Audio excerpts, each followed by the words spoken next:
Hi friends, నా పేరు శ్యామ్. మీరు చూస్తున్నది శ్రేయాస్ ఇన్ఫోటెక్ టెక్ ఛానల్.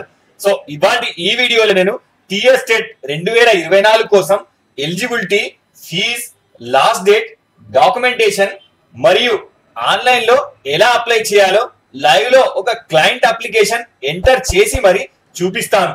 దీన్ని చూసి మీరు సొంతగా అప్లై చేసుకోవచ్చు.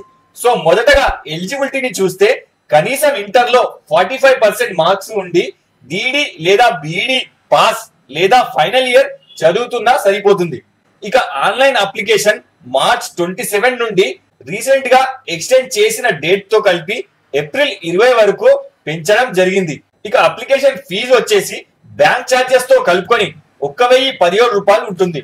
ఇక చివరగా అప్లోడ్ చేయడానికి కావాల్సినవి ఫోటో మరియు సైన్ సపరేట్ గా అప్లోడ్ చేయాల్సి ఉంటుంది. సో మొదటగా అప్లికేషన్ ఓపెన్ చేయగానే ఈ విధంగా వస్తుంది. ఇందులో ఫస్ట్ మనం ఆన్లైన్ ద్వారా ఫీ పే చేయాల్సి ఉంటుంది. తర్వాతనే మనం అప్లికేషన్ ఎంటర్ చేయగలం. సో ఫీ పేమెంట్ పై క్లిక్ చేయండి. విండో ఓపెన్ అవ్వగానే ఫస్ట్ కాలంలో ఆధార్ నంబర్ ఎంటర్ చేయండి. తర్వాత ఎస్ఎస్సి మెమో ప్రకారం మీ నేమ్ ని ఎంటర్ చేయండి. తర్వాత కింద మీ మెయిల్ ఐడిని ఎంటర్ చేయండి. దాని పక్కనే మీ మొబైల్ నంబర్ ని ఎంటర్ చేయండి. ఇక కింది రోస్లలో ఫస్ట్ మీ డేట్ ఆఫ్ బర్త్ ని ఎంటర్ చేయండి. దాని పక్కనే మీ స్టేట్ తెలంగాణ అయితే ఎస్ లేదా నో ని సెలెక్ట్ చేసుకోండి. దాని పక్కన ఎగ్జామ్ పేపర్ ని సెలెక్ట్ చేసుకోండి. ఇందులో పేపర్ 1 అప్ టు 5th వరకు, పేపర్ 2 6th to 8th వరకు. ఇక రెండింటిని కలిపి అప్లై చేయాలంటే బోత్ ని సెలెక్ట్ చేసుకోవాలి. ఇక దాని పక్కన పే చేయాల్సిన అమౌంట్ వచ్చేస్తుంది. దాని కింద కాలంలో ఒకవేళ మీరు ప్రస్తుతం ప్రైవేట్ లో కానీ లేదా గవర్నమెంట్ లో కానీ వర్క్ చేస్తుంటే ఎస్ లేదా నో ని సెలెక్ట్ చేసుకోవాలి. దాని ప్రకారం మీ పోస్ట్ ని సెలెక్ట్ చేసుకోవాలి. దాని పక్కన మీరు వర్క్ చేస్తున్న స్కూల్, డిస్ట్రిక్ట్ మరియు మండల్ ని సెలెక్ట్ చేసుకోవాలి. ఇక కింది రోలో ఇక్కడ మీరు వర్క్ చేస్తున్న స్కూల్ ని సెలెక్ట్ చేసుకోవాలి. దాని పక్కన మీ బిఈడి లేదా డిఈడి పాస్ ఆర్ పర్సూయింగ్ ని సెలెక్ట్ చేసుకోవాలి. దాని పక్కన ఖచ్చితంగా ఎస్ ని సెలెక్ట్ చేసుకోవాలి.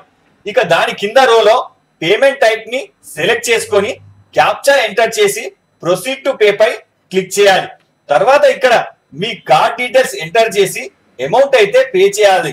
ఇక మన అమౌంట్ సక్సెస్ఫుల్ గా పే అయ్యాక ఆన్లైన్ లో రిసిప్ట్ జనరేట్ అయి మన స్క్రీన్ పై కనబడుతుంది. ఇక మిగతా డీటెయిల్స్ ఫిల్ చేయడానికి కింద ఆన్లైన్ ఫామ్ పై క్లిక్ చేయాలి. సో ఇక్కడ డైరెక్ట్ గా అప్లికేషన్ లోకి ఎంటర్ అవుతాం. ఇందులో ఫీ పే చేసేటప్పుడు మనం ఫిల్ చేయాల్సిన డీటెయిల్స్ ఆటోమేటిక్ గా ఇక్కడ స్క్రీన్ లో చూపించిన విధంగా ఫిల్ అయి వస్తాయి. వాటిని మళ్ళీ మనం ఫిల్ చేయాల్సిన అవసరం లేదు. సో ఇప్పుడు ఫస్ట్ రోలో మీ ఫాదర్ నేమ్ ఎంటర్ చేయండి. దాని పక్కన మీ మదర్ నేమ్ ఎంటర్ చేయండి. ఇక కింద రోలో మీ జెండర్ ని సెలెక్ట్ చేసుకోండి. దాని పక్కన మీ క్యాస్ట్ ని సెలెక్ట్ చేసుకోండి. ఇక కింది రోలో చివరగా మీ డిజేబిలిటీ స్టేటస్ ని సెలెక్ట్ చేసుకోండి. ఇక దాని కింది రోలో మీ యొక్క పుట్టుమచ్చ వివరాలు ఎంటర్ చేయండి. తర్వాత ఇక్కడ పర్సనల్ డీటెయిల్స్ ఫీల్డ్ లో మీ house number, mandal, district, state మరియు పిన్ కోడ్ ని ఎంటర్ చేయాలి. ఇక దాని కింద సెకండ్ కాలంలో ఎగ్జామ్ పేపర్, లాంగ్వేజ్ ని సెలెక్ట్ చేసుకోవాలి.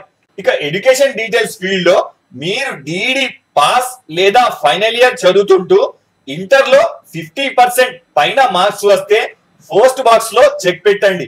లేదా మీ ఇంటర్ లో గనక బిలో 50% మార్క్స్ వస్తే సెకండ్ బాక్స్ లో చెక్ పెట్టండి. ఇక ప్రొఫెషనల్ కోర్స్ డీటెయిల్స్ లో మీ కోర్స్ ని సెలెక్ట్ చేసుకొని దాని పక్కన స్టడీడ్ కాలంలో గవర్నమెంట్ ఆర్ యూనివర్సిటీని సెలెక్ట్ చేసుకోండి. ఇక దాని కింద 10th class and local district field లో ఫస్ట్ క్లాస్ నుంచి 7th వరకు మీరు చదివిన స్కూల్ డిస్ట్రిక్ట్ ని సెలెక్ట్ చేసుకోవాలి.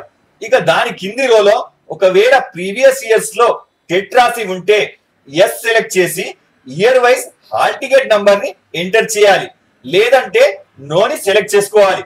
ఇక దాని కింది ఎగ్జామినేషన్ సెంటర్ కోసం ఖచ్చితంగా మన ప్రిఫరెన్స్ ప్రకారం 11 డిస్ట్రిక్ట్ల పేర్లు ఖచ్చితంగా సెలెక్ట్ చేసుకోవాలి. ఇందులో ఒకసారి ఒకే డిస్ట్రిక్ట్ ని మాత్రమే సెలెక్ట్ చేసుకోగలం. ఇక చివరగా మీ ఫోటో బిలో 200 KB వరకు అప్లోడ్ చేయాలి. మరియు దాని పక్కన మీ సిగ్నేచర్ బిలో 50 KB వరకు అప్లోడ్ చేయాలి. ఆపై కింద చెక్ మార్క్ పెట్టి ప్రివ్యూ పై క్లిక్ చేసి ఒకసారి మనం ఫిల్ చేసిన అప్లికేషన్ ని కంప్లీట్ గా వెరిఫై చేసుకొని సబ్మిట్ పై క్లిక్ చేయాలి. తర్వాత ఇక్కడ ప్రింట్ పై క్లిక్ చేసి అప్లికేషన్ డౌన్లోడ్ చేసుకోవాలి. సో ఫ్రెండ్స్, దీనిపై మీకు ఏదన్నా డౌట్ ఉంటే నాకు కింద కమెంట్ లో తెలుపగలరు. ఒకవేళ మీకు ఈ ఇన్ఫర్మేషన్ నచ్చితే దయచేసి మా ఛానల్ లైక్ అండ్ సబ్స్క్రైబ్ చేసుకోగలరని కోరుతున్నాను.